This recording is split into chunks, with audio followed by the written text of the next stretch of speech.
The land campaign on the western border was directed by Lieutenant General K.P. Kandit, Param Vishist Seva Medal, General Officer Commanding-in-Chief, Western Command, and his area of responsibility was from Jammu and Kashmir in the north to Rajasthan in the south.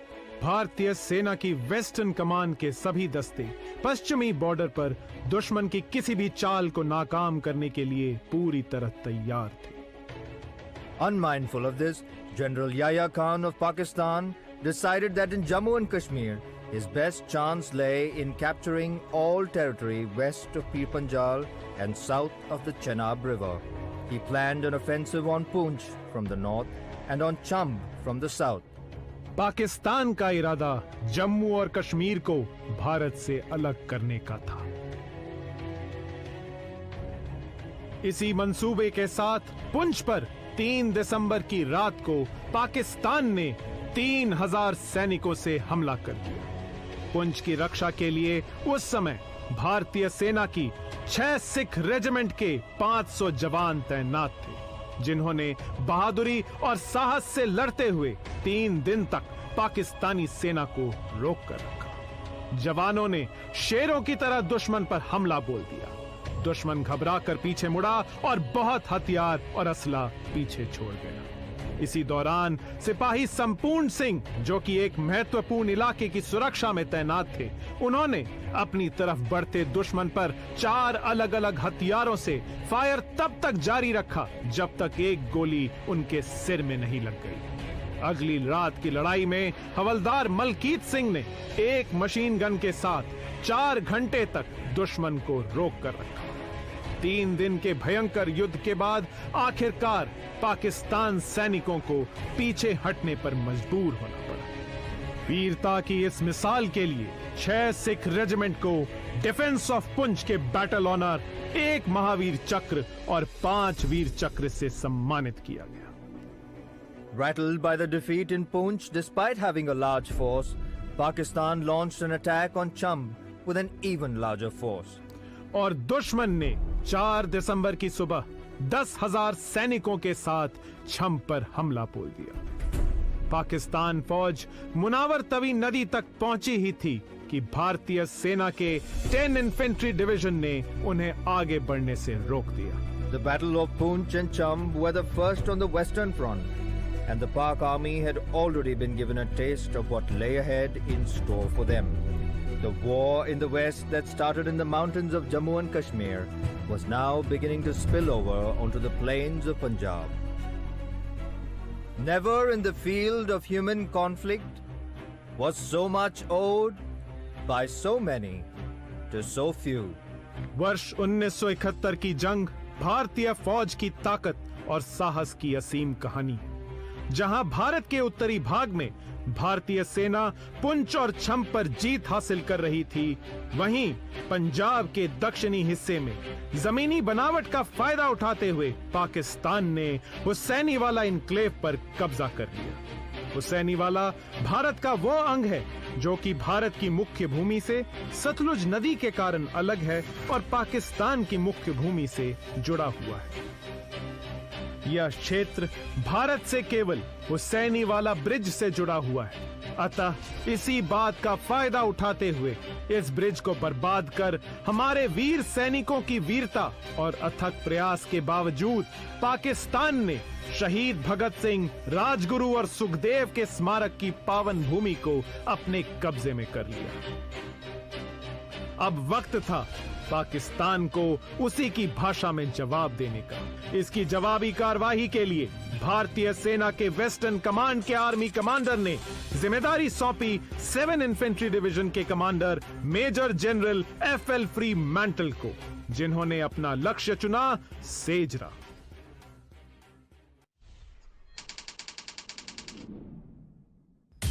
सेजरा Pakistan के पंजाब प्रांत के कसूर जिले में बसा 800 घरों का यह गांव सामरिक दृष्टि से दोनों देशों के लिए अत्यंत महत्वपूर्ण था। 20 फीट ऊंचे एस्कार्पमेंट यानी कि मिट्टी के ढेर पर बसा यह सीमावर्ती गांव अपने आप में एक चुनौती था। इसके इर्द गिर्द ऊंचे ऊंचे सरकंडे थे साथ ही साथ पाकिस्तान ने इसकी सुरक्षा के लिए 10 फीट ऊंचे बांधों की एक श्रृंखला बना रखी थी और यह पूर्वी दिशा से एक गहरे नाले से घिरा हुआ था। 800 बाय 1200 गज इलाके के इस गांव की सुरक्षा की जिम्मेदारी पाकिस्तान ने पूरी एक बटालियन को दी थी। पाकिस्तानी सेना ने घरों की छतों का इस्तेमाल करते हुए ऊंचे ऊंचे मजबूत मोर्चे बना रखे थे, जहां से वे रॉकेट लॉन्चर, आरसीएल और मीडियम मशीन गन जैसे हथियारों से हमारी सेना पर कारगर फायर करने में समर्थ थे। कहने को यह एक अभेद्य किला था। जोश, जज्बे व अदम्य साहस का वीरतापूर्ण परिचय देने के लिए 7 इन्फेंट्री डिवीजन ने सेजरा पर कब्जा करने की जिम्मेदारी सौंपी 48 इन्फेंट्री ब्रिगेड के कमांडर ब्रिगेडियर MCS मेनन को। 48 इन्फेंट्री ब्रिगेड का हिस्सा थे 15 गुरखा राइफल्स, 6 महार और इनके सपोर्ट में थी 3rd cavalry. Acting on orders, 48 Infantry Brigade gave breath to Operation Lightning.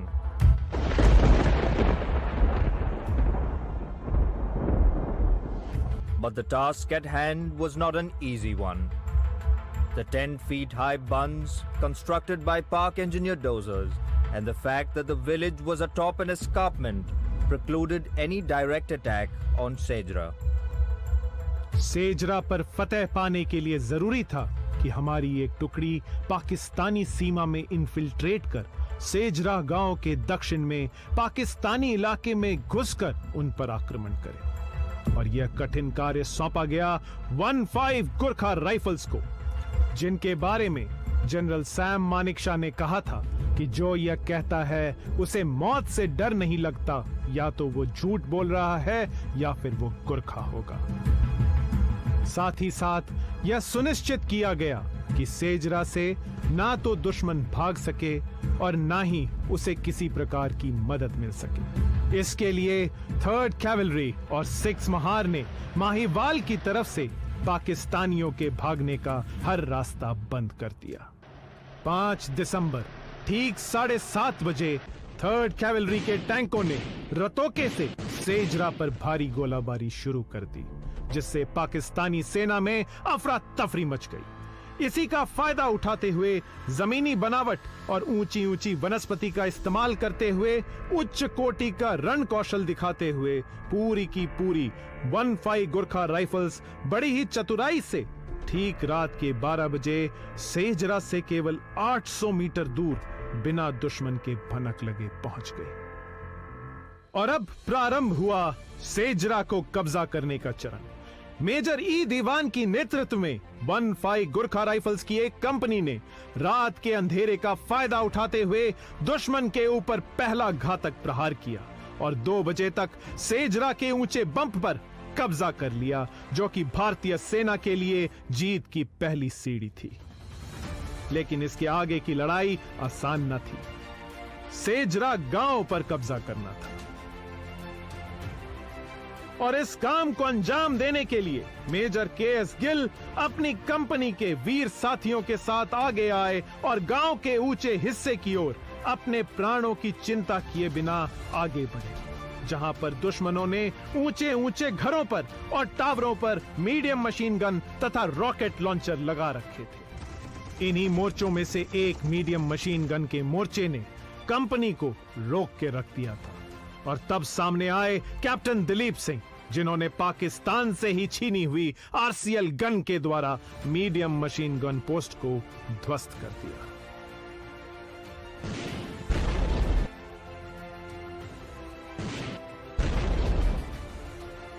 साथ ही मेजर KS गिल ने वीर गोरखाली सैनिकों के साथ अयो गोरखाली का नारा लगाते हुए गांव पर धावा बोल दिया।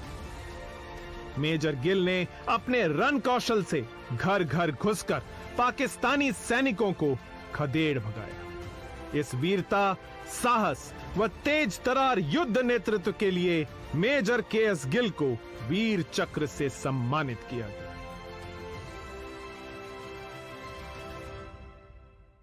लेकिन अभी कार्य समाप्त नहीं हुआ था। सेजरा गांव पर कब्जा करने के लिए जरूरी था कि उसकी उत्तरी दिशा में एस्कार्पमेंट पर लगे मोर्चों पर कब्जा किया जाए। इस काम को अंजाम देने के लिए आगे आई गोरखा राइफल्स की डेल्टा कंपनी, जिसका नेतृत्व मेजर शीलपुरी कर रहे थे। मेजर शीलपुरी की नेतृत्व में गोरखा राइफल्स की कंपनी ने इस एस्कार्पमेंट पर चढ़ने का रास्ता खोज निकाला तथा सुबह ठीक 4:30 बजे उस पर धावा बोलकर 4 पोस्टों को बर्बाद कर दिया। इस अभूतपूर्व कार्य के लिए मेजर शीलपुरी को वीर चक्र से सम्मानित किया गया। इस प्रकार रात को इस भयंकर लड़ाई के बाद 6 दिसंबर प्रातः 6 बजे तक सेजरा ऑब्जेक्टिव पूरी तरह से भारत के कब्जे में आ गया और ऑप लाइटनिंग का विजय कोड मिनी चारों तरफ गूंज उठा। Puri to Tiger, Tiger over. Yeah, Puri, go ahead. Puri to Tiger, Mini. I say again, Mini, over. परंतु पाकिस्तान यहां बाज नहीं आने वाला था। बदले की भावना में झुलसते हुए पाकिस्तान ने ऑप रिवेंज की शुरुआत की। पाकिस्तान के इस काउंटर अटैक को रोकने के लिए 3rd कैवलरी के साथ छत्रपति शिवाजी महाराज की सेना 6 महार ने काउंटर अटैक करते हुए पाकिस्तानियों के ऊपर धावा बोल दिया और निकासू नाला के बगल में लगी ऊंची जमीन पर कब्जा कर इस पूरे इलाके को भारत के अधिकृत कर दिया।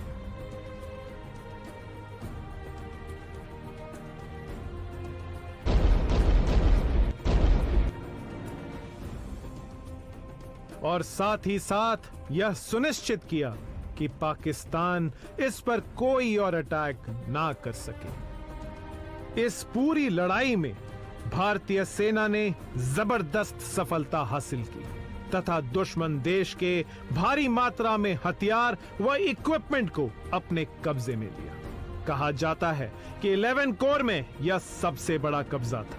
भारत ने इस लड़ाई के दौरान 41 पाकिस्तानी सैनिकों को मार गिराया और 82 पाकिस्तानी सैनिकों को युद्धबंदी बनाया।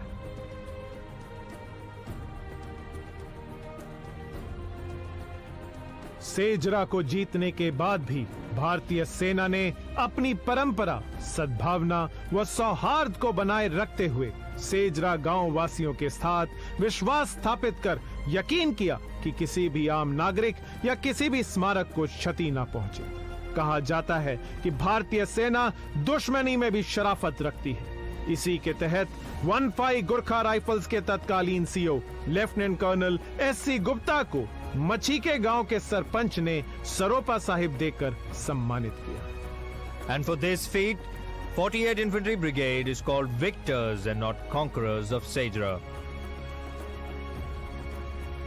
इस लड़ाई में भारत ने पाकिस्तान के 55 वर्ग किलोमीटर, जिसमें 10 गांव थे, को अधिकृत किया। सेजरा की इस लड़ाई में पाकिस्तान को मुंह की खानी पड़ी और उसका आत्मविश्वास मिट्टी में मिल गया।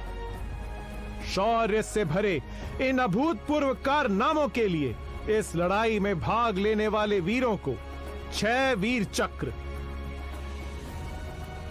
6 सेना मेडल, 4 शौर्य पुलिस पदक और 12 मेंशन इन डिस्पैचेस से सम्मानित किया गया। इस लड़ाई में भाग ले रही यूनिटों को थिएटर ऑनर पंजाब 1971 और बैटल ऑनर शेजरा 1971 से सम्मानित किया।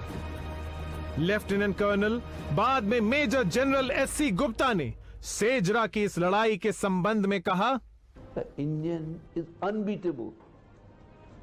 He looks soft. His idea is peace. He wants to have a quiet life. But you challenge him, he can be very violent. And if that violence is put together, then my God, no country can touch it. इस जीत को हासिल करने के लिए हमारे 36 वीरों ने हंसते हंसते अपने प्राणों की आहुति दे दी। A call to duty is sent out, and only the strong and the brave reply.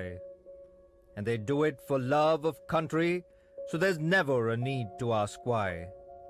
They leave behind all that they love, their families, their homes and their lives. because to preserve these precious things is the goal for which each soldier strives. Despite the loss of Sejra, Pakistan had not ceased its nefarious designs against India. By sheer luck, they had struck success at Burj Fatehpur. It was now essential to evict the enemy from these areas. When the Indian forces were winning the battle in Sejra, Pakistan had set its sight on the areas of Burj and Fatehpur. बुर्ज अमृतसर से लगभग 22 kilometre की दूरी पर स्थित एक छोटा सा गांव है। बॉर्डर के पास होने के कारण भारत के इस अभिन्न हिस्से पर दुश्मन के हमले का खतरा मंडरा रहा था।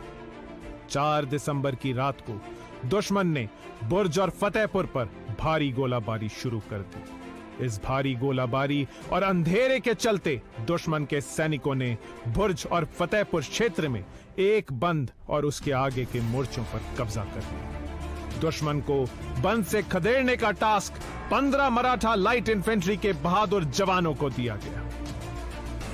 However, even before the enemy had faced the brave Maratha, 150 men of Pakistan's East Bengal Rifles walked over to the Indian troops to surrender. Emboldened by past gains, the enemy carried out yet another attack, this time in broad daylight.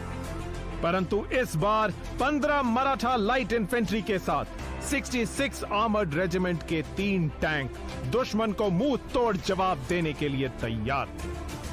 भारतीय सेना के इन शूरवीरों ने दुश्मन पर धावा बोल दिया। The company commander Major Ranbir Singh led his men in a piercing charge towards the enemy bunkers. The hand-to-hand fighting and constant firing from the enemy caused much casualty, including that of the company commander himself. Unmindful of his injuries, he refused to be evacuated until Burj was captured. For his gallant actions, Major Ranbir Singh was awarded the Veer Chakra. घायल होने के बावजूद यह शूरवीर दुश्मन की तरफ बढ़ते रहे। दुश्मन ने आगे बढ़ते हुए हमारे एक टैंक को अपने रॉकेट लॉन्चर से निशाना बनाने की कोशिश की। इसी समय सामने आए सिपाही पांडुरंग सालुंकी। महज 21 वर्षीय इस युवा ने अपनी जान की परवाह न करते हुए दुश्मन के रॉकेट लॉन्चर पर छलांग लगा दी। He snatched the rocket launcher from the enemy and while doing so was hit by enemy fire from a neighboring bunker. For his outstanding courage and complete disregard to personal safety, Sipahi Pandurangan Salunke was posthumously awarded the Mahavir Chakra. 15 Maratha light infantry की इस company को जल्द ही एक और company का support दिया गया। अपने साहस का प्रमाण देते हुए इन वीर सैनिकों ने दुश्मन को बुर्ज से खदेड़ भगाया। दुश्मन ने कई जवाबी हमले किए, मगर वीर मराठों के सामने उनकी एक न चली। बुर्ज पर कब्जा करने के बाद अब समय था फतेहपुर को वापस लेने का। The valiant Khalsas of 8th Sikh Light Infantry were tasked to recapture Fatehpur. The enemy had occupied defences and bunkers along the Band in Fatehpur. Pakistani enclave के पास होने के कारण यह गांव दोनों ही देशों के लिए सामरिक दृष्टि से बहुत ही महत्वपूर्ण था। दुश्मन इसको लॉन्च पैड की तरह इस्तेमाल करके भारत पर गहरा प्रहार कर सकता था। 8 सिख लाइट इन्फेंट्री के बहादुर जवानों ने बलपूर्वक हर एक बंकर में घुस के एक एक पाकिस्तानी सैनिक को धूल चटाई। दुश्मन ने भारतीय सैनिकों के हुंकार के आगे अपने घुटने टेके। These men were being led by their commanding officer, Lieutenant Colonel H.C. Pathak. Despite the heavy and accurate enemy artillery fire, Lieutenant Colonel Pathak charged forward and captured the objective after fierce hand-to-hand combat. For his gallant and dynamic leadership, he was awarded the Mahavir Chakra. Burj was recaptured and so was Fatehpur. जहां एक ओर जम्मू कश्मीर और पंजाब संघर्ष की ज्वाला में धधक रहे थे, वहीं आदतन शांत रहने वाले थार के बियावान रेगिस्तानों में भारतीय सेना के फॉरवर्ड पेट्रोल्स को पाकिस्तानी कवचित दस्तों का शोर सुनाई दे रहा था। पाकिस्तानी टैंक कूच कर रहे थे बॉर्डर पिलर 638 की तरफ। जो पाकिस्तान हिंदुस्तान के सीमांत गांव लोंगेवाला के निकट स्थित है, साक्षी बनने वाला था राष्ट्र प्रेम, शौर्य और संकल्प के ऐसे उदाहरण का जिसे इतिहास बैटल ऑफ लोंगेवाला के नाम से जानेगा। Major Kuldeep Singh and his company of 23 Punjab was holding defences at Longewala. This company had no armour available and relied only on its integral anti-tank resources and anti-tank minefield. At 0430 hours on 5th of December, Pakistan launched the attack with 20 frontier force of 51 Infantry Brigade supported by an armoured regiment of 22 cavalry and a squadron of American-made Sherman tanks. इतनी भारी संख्या में बल प्रयोग के पीछे पाकिस्तान का उद्देश्य न सिर्फ लोंगेवाला को अपनी गिरफ्त में लेना, अपितु इस छोटे से कस्बे से शुरू करके भीतर घात करने का था। भारतीय सेना की हिरासत में आए एक पाकिस्तानी सैनिक के अनुसार उनको सुबह का नाश्ता जैसलमेर में, दोपहर का खाना जोधपुर में और रात का खाना दिल्ली में करने के आदेश मिले थे। Having discerned the enemy thrust, Major Kuldeep Singh asked to be reinforced by armour. While help was still on the way, the Pakistani attack at Longewala had commenced. 23 Punjab, in keeping with the highest tradition of valor, stood fast and repulsed wave after wave of Pakistani attacks. भारतीय सेना की एक company ने पश्चिमी पाकिस्तान के T-59 टैंकों से सुसज्जित 22 कैवलरी, अमेरिकी शर्मन टैंकों से शुमार एक स्क्वाड्रन और एक पूरी की पूरी बटालियन को नाकाबिल सिद्ध कर दिया। When 23 Punjab was knocking out Pakistani tanks with a lone RCL gun and keeping them at bay, 2 Hunter aircrafts from Jaisalmer Air Force Base took off at the first light to support the ground forces. What followed was a trail of destruction that caused panic among the enemy ranks. Pakistani टुकड़ियों में उथल-पुथल much गई। एक के बाद एक Pakistani tank भारतीय वीरता और कार्यकुशलता का शिकार बनते रहे।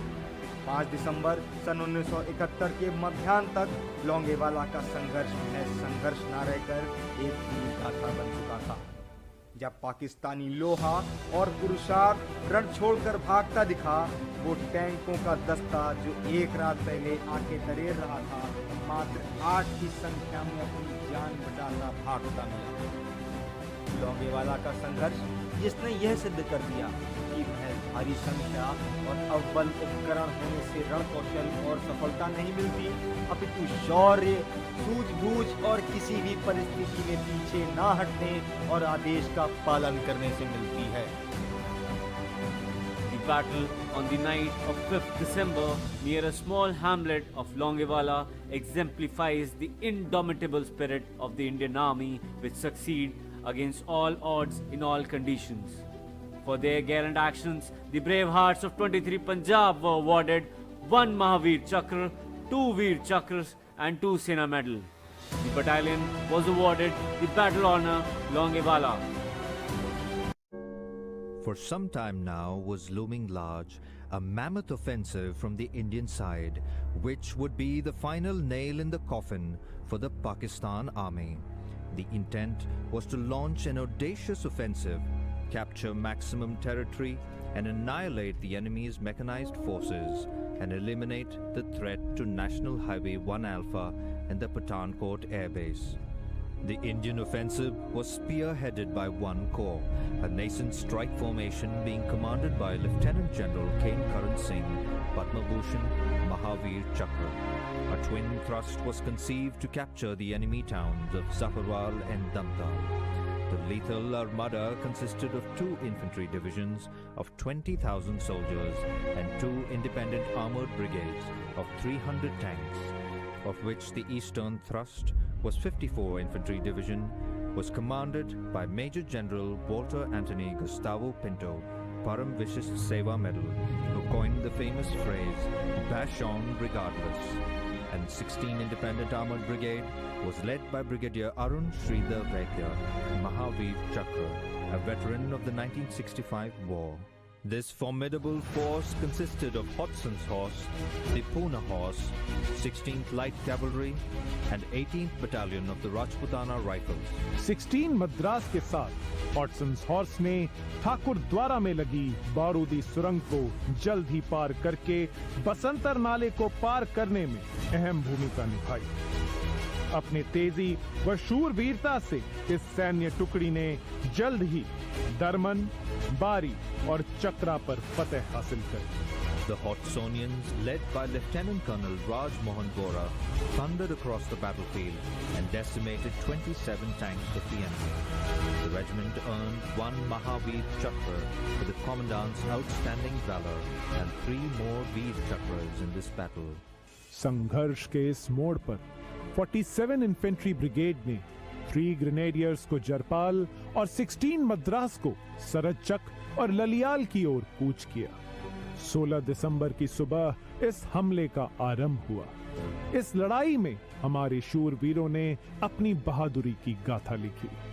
One such tale is that of Major Hoshiar Singh, a company commander of 3 grenadiers, who, with complete disregard for his own safety, led his company in a fierce hand-to-hand combat, successfully destroying enemy positions. For his gallant deed and steadfast courage, Major Hoshiar Singh was awarded the Paramveer Chakra. साथ ही साथ 16 मद्रास, सरदचक और ललियाल पर जीत हासिल करने के लिए संघर्ष में जुटी हुई थी। अपने कमान अधिकारी, उप कमान अधिकारी और कई अहम ओहदेदारों की शहादत के बावजूद 16 मद्रास ने अपने लक्ष्य को हासिल कर अपनी जीती हुई जमीन के ऊपर पकड़ बनाए रखा। अपने शौर्य और बहादुरी के लिए यूनिट को 2 महावीर चक्र और 5 वीर चक्र से सम्मानित किया गया। As the situation was now critical, it was essential to induct tanks across the Basantar Nala in support of the infantry. और ये टास्क मिला भारतीय सेना की मानी हुई आर्मर्ड रेजिमेंट पूना हॉर्स को, एक ऐसी रेजिमेंट जिसको 1965 की लड़ाई में पाकिस्तान ने फक्रे हिंद के खिताब से नवाजा था। The regiment so far had supported the attacks of 74 and 91 Infantry Brigade along the forward positions and was instrumental in the capture of Ramri village. तलवार से बिजली कड़के, लाल लहू बहे धरती, या वर दो प्रभु मोहे, विजय हो या वीर गति। With this quote from an old Rajput poem, Lieutenant Colonel Hanut Singh, Commandant the Poona Horse, inspired his men and led them forward against all odds. And in the wee hours of 16th December, the Poona Horse crossed an uncleared minefield and established itself across the Basantar. The stage was now set for one of the fiercest tank battles in modern history, the Battle of Basantar. Poona horse ने दुश्मन के 4 counter attack का मुंह तोड़ जवाब देते हुए 36 दुश्मन के टैंकों को ध्वस्त कर दिया और इस प्रक्रिया में दुश्मन के 13 लांसर्स और 31st कैवलरी रेजिमेंटों का नामो निशान मिटा दिया। Who can forget the unstinting, temerarious valor of 2nd Lieutenant Arun Khetrapal, who single-handedly stalled the enemy's attack? Recounting an interview with Lieutenant Colonel Hanut, where he quoted from an English poem, "The sand of the field is sodden red, red with the wreck of a square that broke. The Gatlings jammed and the colonel dead, and the regiment blinded with dust and smoke. And home's far and honor a name, but the voice of a schoolboy rallies the ranks. Play up, and play the game." Arun also was but a young boy, with a solitary pip on his shoulder. He hadn't even gone through his young officer's course. But he did play the game, and he played it superbly well. He bravely took on 4 enemy tanks and suffered 2 direct hits. The second hit was lethal, and it killed the young braveheart. For his outstanding one-man stand and courage in the face of the enemy, 2nd Lieutenant Arun Khetrapal was posthumously awarded the Paramveer Chakra. The Pune Horse also earned 2 Mahavir Chakras and 3 Veer Chakras in this battle. There was hardly anything left of Pakistan's 8 independent armoured brigade, and in this battle alone, the Pak army lost some 43 tanks, 222 soldiers, and over 900 wounded, and countless were taken prisoners of war. Capturing over 600 square miles of Pak territory, India had vaporized the enemy's will to fight. Pakistan regards this as their most humbling defeat in the western border. 1971 के भारत पाकिस्तान युद्ध ने भारतीय उपमहाद्वीप का भूगोल हमेशा के लिए बदल दिया। पाकिस्तान के आधे हिस्से से बांग्लादेश का जन्म हुआ और पाकिस्तान को शर्मनाक आत्मसमर्पण का सामना करना पड़ा। इसका मुख्य श्रेय भारतीय सेना के पश्चिमी मोर्चे पर हुई जीत को जाता है। वेस्टर्न कमान में हमारे शूर वीरों ने 2 परमवीर चक्र, 27 महावीर चक्र, 127 वीर चक्र और कई अन्य शौर्य पुरस्कार जीते। This spectacular victory, however, came at a great cost and was paid for with the blood of our heroes. As the nation moves ahead, we remember the sacrifices of our brave hearts. But the brave never die. Though they sleep in the dust, their courage nerves 1,000 living men. And to every man upon this earth, death comes soon or late. Yet, how can a man die better than facing fearful odds for the ashes of his fathers and the temples of his gods?